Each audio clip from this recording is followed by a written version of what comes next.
Eto, mainit na balita mga idol. Eto, mga anak ni NBA superstar at NBA legend na si Hakeem Olajuwon, listed as local sa Jordan national team. Paano nga ba nangyari yon mga idol? Alamin natin ang background ng dalawang player ng Jordan na to na makakaharap ng Gilas sa tune-up game bukas. Pero bago yan, like and subscribe lang mga idol para sa latest basketball news and highlights. Dalawang bagong pangalan ang lumutang sa 15-man pool ng Jordan para sa FIBA Asia Cup 2025. Yan ay ang magkapatid na sina Azir Olajuwon at Abdullah Olajuwon. At yes, tama ang narinig nyo dahil mga anak sila ng NBA legend na si Hakeem The Dream Olajuwon na dating Houston Rockets superstar at isa sa pinaka-iconic big men sa kasaysayan ng basketball sa mundo. Pero teka, local players daw sila ng Jordan. Paano nangyari itong mga idol?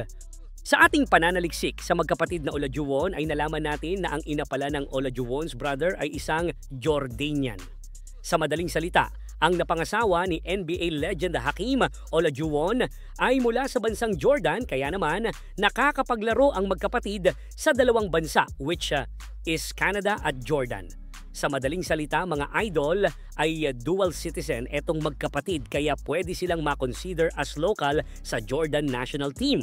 May mga balita pa nga na matagal-tagal daw silang nanirahan sa Jordan kasama ang kanilang ina, kung saan nila nakuha ang kanilang Jordanian nationality ng mas maaga. Sa mga nagtatanong naman, eto nga ang tatlong posibleng dahilan kung bakit sila na-approved as local sa Jordan national team. Yan ay una, dahil sa kanilang ina na isang Jordanian, so automatic na they are half Canadian at half Jordanian, gaya sa kaso ng mga Phil-Am dito sa Pinas. Pangalawa, ayon sa reports, parehas na lumaki at nag-aral ang magkapatid na Olajuwon sa Jordan, kaya naman malakas ang ebidensya para sa FIBA na i-consider sila as local. At ang pangatlo, nakakuha sila ng Jordanian passport bago sila mag-16, which will complete their eligibility as local sa Jordan national team.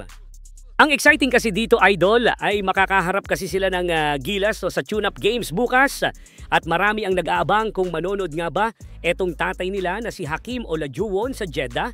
Dahil kung manonood siya ay dadagsain talaga ng fans ang tune-up games ng Gilas laban sa Jordan.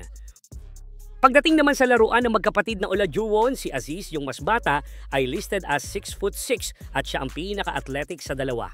Naglalaro nga itong si Aziz sa Texas Junior at sinasabi ng mga scouts sa US na hybrid ng US at Jordanian ang style ng laro nitong si Aziz. Samantalang ang nakakatandang kapatid naman nitong si Abdul o Abdullah ay listed ay 6'5" at naglalaro ng 1 at 2 sa kasalukuyan at may talent sa pagiging floor general, may shooting at may depensa.